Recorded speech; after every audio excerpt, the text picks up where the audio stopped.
¿Qué tal? ¿Cómo están alumnas y alumnos de primer grado de secundaria?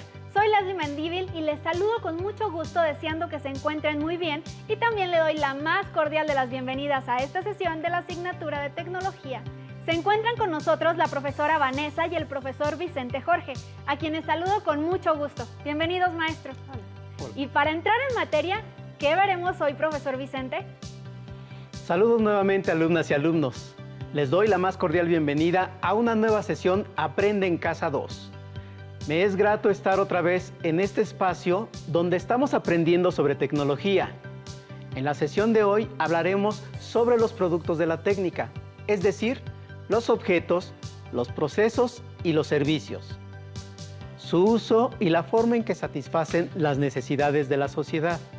No olviden la importancia de respetar la sana distancia, usar cubrebocas y estornudo de etiqueta. Recuerden registrar sus dudas, inquietudes y hallazgos para después discutirlos con su familia y personas cercanas. Desde sus inicios, la humanidad siempre ha tenido la necesidad de comunicarse. Para ello, han creado diferentes formas y lo han hecho a través de diversos soportes. Estos soportes se han ido innovando a lo largo de la historia. En un principio fue con señales de humo, después de manera pictográfica, es decir, que se recurre a símbolos e imágenes convencionales para la representación de ideas, sin palabras fijas que se encarguen de su significación. Pero con el tiempo, la creación de la imprenta favoreció la elaboración de libros. Ahora veamos el siguiente video que nos mostrará más sobre estos procesos. Leer una compilación de cuentos clásicos es maravilloso, o leer una revista científica que habla acerca del origen de la escritura es muy interesante. Los cuentos y la revista son ejemplos de soportes de texto y existen otros. Algunos de ellos han evolucionado a lo largo de la historia, pero ¿siempre se ha contado con esos soportes? ¿Qué otros hay? ¿Cómo han evolucionado a lo largo de la historia? Vamos a conocer más sobre el tema. Los soportes de texto son formatos físicos o electrónicos, en los que se presentan diferentes tipos de texto escrito. Estos soportes contienen diferentes tipos de contenido. Por ejemplo, literatura, divulgación científica, artículos, biografías, etc. Algunos ejemplos de soportes de texto son los libros, carteles, revistas, periódicos, folletos, etc., impresos o digitales. A lo largo del tiempo, el ser humano ha tenido la necesidad de comunicarse, de tal forma que, aunado a la comunicación oral, ha encontrado la manera de expresar gráficamente los acontecimientos que ha vivido, así como sus ideas y emociones. Nuestros antepasados han dejado vestigios importantes que nos ayudan a conocer y comprender hechos históricos, costumbres y conocimientos que se tenían en distintas épocas, lo cual nos proporciona una idea acerca de las técnicas y recursos que utilizaban en esos momentos. Muchos materiales, sean estos de origen animal, vegetal o mineral, han servido como soporte para la escritura, la cual se fijaba por medio de dos procedimientos. La incisión, que consiste en el grabado o esculpido en materiales como arcilla, cerámica, madera, tablillas de cera o cerámica, corteza, piedras, huesos y metales. El otro procedimiento es el trazado o escritura, que comprende dibujo, pintura, caligrafía, impresión, etc., sobre materiales como papiro, pergamino y papel. El arte rupestre se podría considerar un antecedente de los sistemas de escritura actuales. Son dibujos o bocetos grabados en cavernas o rocas y representan figuras humanas y de animales. Después se comenzaron a usar las tablillas de arcilla, barro o cerámica para hacer inscripciones en forma de cuña, conocidas como escritura cuneiforme. Posteriormente se empezó a utilizar el papiro, que proviene de una planta, como soporte para la escritura. Tiempo después, el papiro fue sustituido por el pergamino, que se fabricaba con pieles de carnero, cabra, ternera, oveja, etc. Posteriormente se utilizó el papel, que era elaborado inicialmente con hojas de seda y lino, materiales que permitían la escritura con tinta. Los soportes pueden estar impresos en papel o estar en medios digitales. También los hay con diferentes formatos. Por ejemplo, un cartel tiene un formato, un díptico tiene otro formato y cada uno tiene una manera particular de leerse y un propósito comunicativo particular. Por ejemplo, un libro es un conjunto de hojas encuadernadas para formar un tomo o volumen. Algunos están hechos para ser leídos de principio a fin, como las novelas y los ensayos, y otros son de consulta, como los diccionarios y las enciclopedias. La revista es una publicación periódica que incluye tanto temas generales como temas específicos. Por ejemplo, deportes, moda, temas sociales, científicos, tecnológicos, históricos, etc. El término revista significa volver a ver para revisar.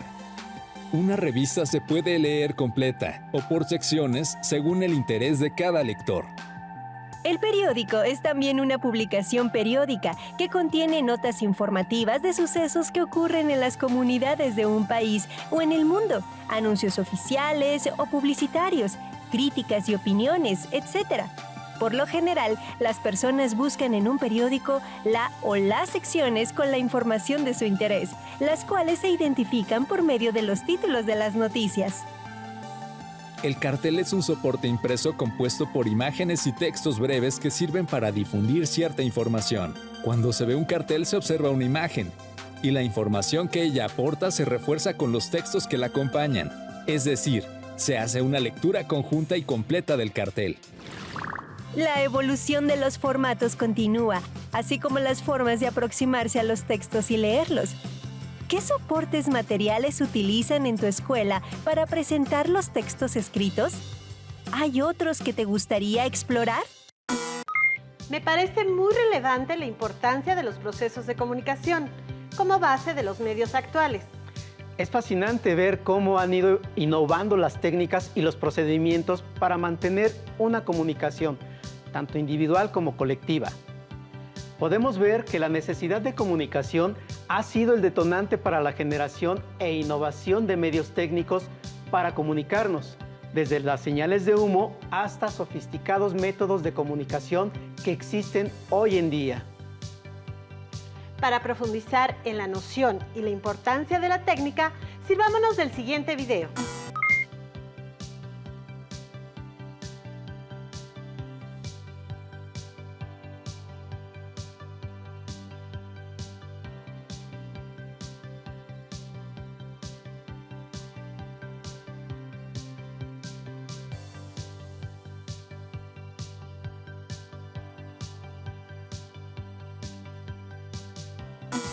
Es muy importante lavarse las manos. Para eso hay varias técnicas, sin importar dónde nos encontremos. Lo único que necesitamos es agua y jabón. Podemos guardar jabón líquido en un frasco, en una botellita de un perfume que ya no utilicen, en un recipiente de crema y traerlo siempre con nosotros. ¿Se dieron cuenta que la necesidad era lavarse las manos? Por supuesto, profesora. Es de suma importancia tener limpias nuestras manos, sobre todo antes de ingerir nuestros alimentos. ¿Observaron que lo solucionamos usando el jabón, el agua y el proceso correcto? Así es. Además, es muy importante saber cómo solucionar una necesidad, por muy simple que parezca, utilizando los procesos adecuados. ¿Recuerdas? Un objeto, un proceso o un servicio pueden ayudarnos a resolver problemas cotidianos, ya sean personales o a nivel sociedad. Ahora veamos un ejemplo más en el que podrán identificar algunas necesidades que podemos cubrir con un cepillo y crema dental.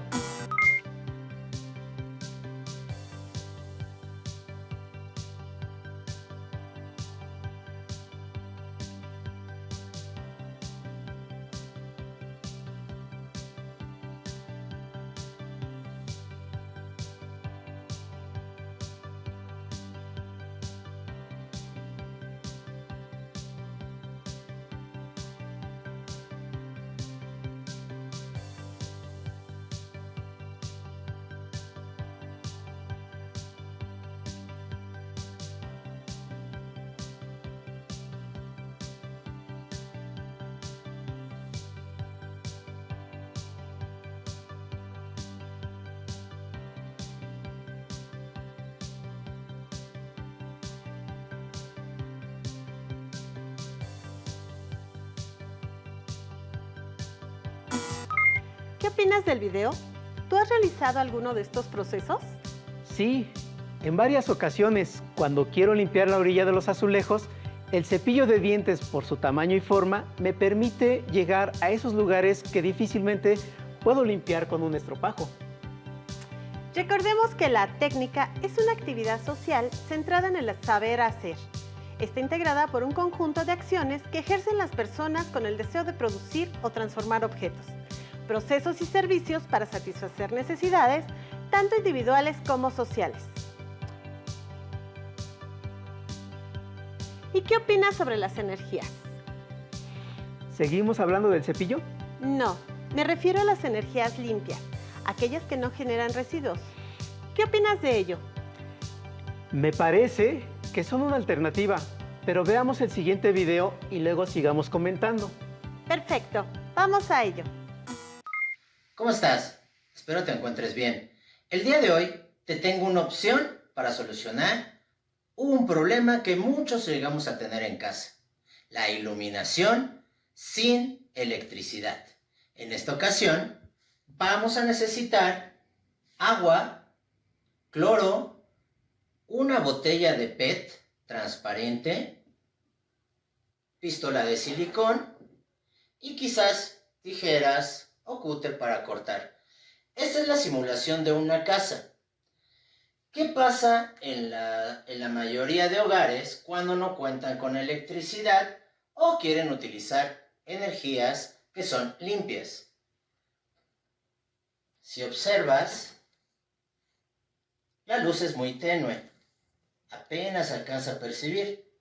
Algunas personas lo que hacen es hacer un hoyo encima y esto hace que penetre un poco más la luz. O mantienen sus puertas o ventanas abiertas durante el día para poder tener luz, pero en la noche ya no tienen esa posibilidad. Bien, esto es una opción. Supongamos que este es el techo de una casa. Al techo se le hace una perforación. Esa perforación se retira y con otro trozo del mismo tipo de lámina se hace otro hoyo aquí y es aquí donde se coloca la botella.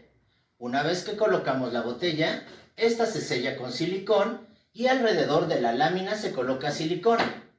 Esto para que no haya ninguna gotera. Colocamos encima y esto nos da una luz que se puede percibir a simple vista.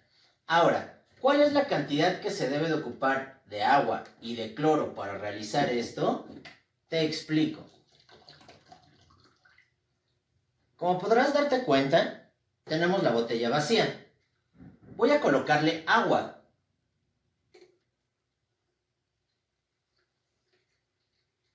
Observa que de agua debe de ser aproximadamente el 80%.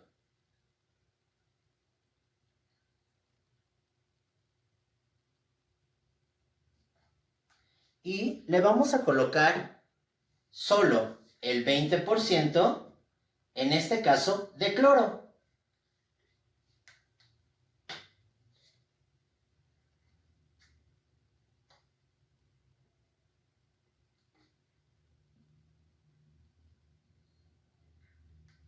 Y listo, tenemos una lámpara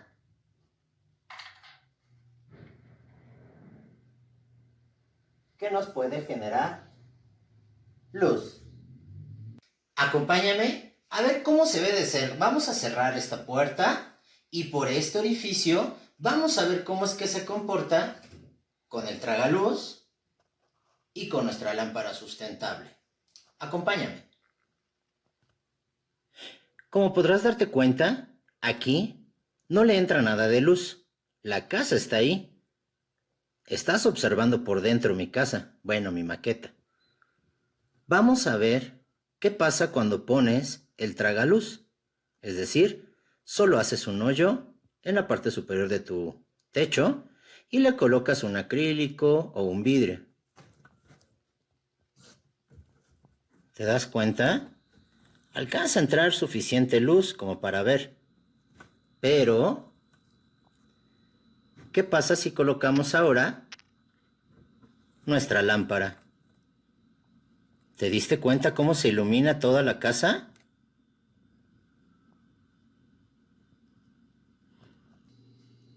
Como pudiste ver, cuando colocamos nuestra lámpara sustentable, la casa se ilumina por dentro. El chiste es que de tu techo, que sea de lámina, claro está, hagas un orificio y después de la misma lámina un trozo más grande que alcance a cubrir y embone bien. Le coloques silicona aquí en toda esta orilla y lo pongas encima. Esto va a evitar que tenga escurrimientos y goteras dentro de tu casa. Esto lo puedes replicar en toda tu casa o en todas las habitaciones o en algún lugar, por ejemplo, que tengas en casa una azotehuela y lo utilices de esta forma para iluminar. Espero te haya gustado. Yo opino que son una excelente opción para cuidar el medio ambiente y al mismo tiempo satisfacer la necesidad de la falta de luz eléctrica. Hemos analizado problemas que quizá tienen una solución simple, pero también será útil complejizar el asunto. Profesor Vicente, ¿qué opinas sobre la educación a distancia? ¿Consideras a la televisión como herramienta básica? La educación a distancia, la televisión. No hay duda de que la televisión es un producto de la técnica, que es muy utilizado, prácticamente existe y se usa en la mayoría de las casas.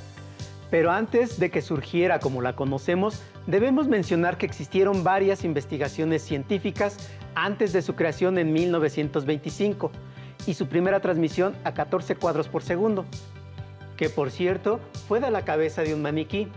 ¿Se imaginan? Es como ver 14 fotografías en un segundo. Anteriormente, las televisiones eran unas cajas enormes con un tubo de rayos catódicos, bulbos, transformadores y tabletas con muchos circuitos electrónicos, y por supuesto eran muy pesadas. Las primeras eran solo en blanco y negro, que era más gris que negro. Después, en 1970, surgió la televisión a color y sus innovaciones. Entre ellas se puede mencionar la disminución de tamaño, el aumento de la calidad y la creación del control remoto. Así ya no había que levantarse para cambiarle de canal. A medida que las investigaciones en la electrónica iban ampliándose, la televisión se fue innovando, ganó terreno en la radio, surgió la televisión satelital y finalmente la televisión digital. Los usos también fueron cambiando, pues en un principio fue restringido y poco a poco se fue popularizando. El contenido se fue diversificando. Series, pagos por evento, estrenos en cable y muchas más cosas. Así como ahora se ha adaptado para poder incorporarla como un elemento tecnológico para el aprendizaje. Y aquí estamos en Aprende Casa 2. Les sugiero que platiquen, registren sus dudas, inquietudes y hallazgos en cuaderno para discutirlo con su maestra o maestro, familia y personas cercanas. Ahora los invito a ver el siguiente video. Ay, qué buen programa. Yo creo que le gustaría a Karen. ¿Por qué no le marco? A ver. Espero encontrar a Karen. No suena. ¿Qué pasa? No, no puede ser. Sin señal otra vez. Es la tercera vez. ¿Qué estará pasando? ¿Sabes cómo llegan las señales de comunicación a los teléfonos móviles y a los televisores? ¿O cómo se conoce el pronóstico del tiempo? Gracias a los satélites es posible que la televisión, la radio, la telefonía y el internet se transmitan a nivel mundial, así como proporcionar señales para conocer la posición exacta de algún receptor por medio de los sistemas de geolocalización como el GPS. Los satélites artificiales son estaciones que permiten la recepción, amplificación y emisión de ondas de radio cortas. Estas ondas requieren de una estación terrestre para la emisión y recepción de señales electromagnéticas. Por ejemplo, un emisor envía una señal de radiofrecuencia al satélite y ésta recibe la señal y funge como repetidor, amplificándola y retransmitiéndola hacia los receptores con un rango de frecuencia diferente llamado enlace descendente. Los satélites cuentan con una fuente de energía compuesta por celdas solares y baterías para su almacenamiento.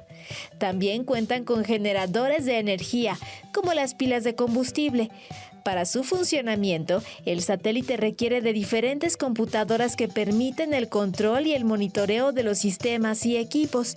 Cada satélite tiene un sistema de control compuesto por un giroscopio para medir su inclinación, acelerómetros para medir su aceleración, un sistema estabilizador de ruedas de reacción para describir su rotación y un conjunto de sensores para determinar su posición con la guía de las estrellas.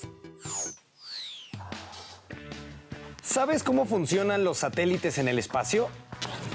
Los científicos buscan que los satélites se muevan siempre sobre una misma órbita, para que las antenas receptoras de la Tierra no tengan que moverse para encontrarlos. Esto se logra programando el satélite para que se mueva en una órbita geoestacionaria u órbita geo. Por eso se llaman geoestacionarios. Una órbita geo debe estar a 35.786 kilómetros por encima del ecuador y en dirección de la rotación de la Tierra. Es decir, un día completo, a una velocidad de 3.07 kilómetros por segundo.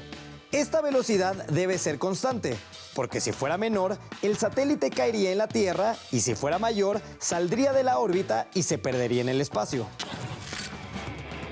¿Cómo hacen los científicos para que estos satélites se mantengan en el espacio sin perderse? Para construir un satélite geoestacionario se necesita de la participación e interacción de especialistas de diferentes áreas. En el diseño intervienen ingenieros en electrónica, informática, sistemas y robótica, quienes combinan la computación, ingeniería, electrónica e ingeniería de software para crear sistemas inteligentes que recopilan información de manera automática y que, además, monitorean e interpretan datos de las misiones especiales. Por otra parte, matemáticos y físicos trabajan para colocar los satélites, lo cual consta de varias etapas. Primera, se requiere un cohete transportador que lleve el satélite a la órbita geo. Segunda, los matemáticos y físicos calculan la velocidad de dicho cohete para colocarlo en la órbita circular de baja altura, a 300 kilómetros sobre la superficie terrestre. Tercera, los ingenieros toman en cuenta la fuerza gravitatoria y la fuerza centrípeta para que el satélite mantenga su órbita alrededor de la Tierra. Cuarta, la fuerza centrípeta proporciona la aceleración normal que modifica la dirección de la velocidad y obliga a los satélites a seguir la supuesta trayectoria circular. Quinta, el satélite se mueve en ángulo recto con la fuerza de gravitación que actúa sobre él. No hay cambio de rapidez, solo hay cambio de dirección. Sexta, el cohete que transporta el satélite cruza la atmósfera a través de todas sus capas. Séptima, al llegar a una altura de 193 kilómetros, el sistema de navegación despliega pequeños propulsores que rotan al vehículo a una posición horizontal. Octava, al llegar a los 700 kilómetros de altura, se suelta el satélite separándolo del cohete. Y novena, en un punto de esa órbita se encienden los motores, aumentando la velocidad del satélite para colocarlo en la órbita de transferencia. ¿Cuáles de los aparatos que utilizas requieren de los satélites para funcionar? Hola Iván, ¿qué pasó? ¿Cómo estás? Karen, ¿cómo estás? ¿Qué les ha parecido el video? Es muy importante, considerando la funcionalidad que desempeñan en la actualidad las telecomunicaciones, ya que si estos llegan a fallar, afectan la señal de televisión, celulares y en general las telecomunicaciones. Gracias, profesora, por tus comentarios. Compartan y comenten con su profesora o profesor, así como con su familia y personas cercanas, lo que han utilizado y para qué lo han utilizado. Para concluir, podemos concretar que la técnica surge del deseo de producir objetos, procesos y servicios para satisfacer las necesidades, tanto individuales como sociales. En los videos observamos que de acuerdo a las necesidades que tenemos, ya sea de manera personal o a nivel social, hacemos uso de los objetos técnicos, de los procesos o de los servicios para satisfacer las necesidades que van surgiendo. En la satisfacción de las necesidades humanas, ya sea de manera individual o colectiva, la técnica está presente. Los invito a reflexionar sobre los objetos procesos o servicios que han utilizado para la satisfacción de alguna necesidad a nivel individual o familiar. ¡Listo! Terminamos. Aún nos queda mucho por explorar y descubrir, así que nos vemos en la siguiente sesión para seguir aprendiendo en casa. Recuerden utilizar cubreboca y hacer uso del estornudo de etiqueta. ¡Hasta la próxima!